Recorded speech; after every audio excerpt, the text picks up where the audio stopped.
ममता के अनमोल खजाना कबो न दिल से तेजा। ममता के अनमोल खजाना कबो न दिल से तेजा। धड़केला हरदम बेटा खातिर माई के करेजा। कुहकेला हरदम बेटा खातिर माई के करेजा। ध्यान से सुनला भाई एगो बेटा के कहानी। मनमोहनी के जाल में पड़ के कैलस बड़ा नादानी।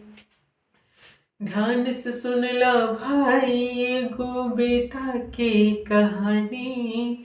मनमोहनी के जाल में पड़ के कैलस बड़ा नादानी। हमसे कितना प्यार करेला साबित करके दिखावा। काहे करे जमाई के हम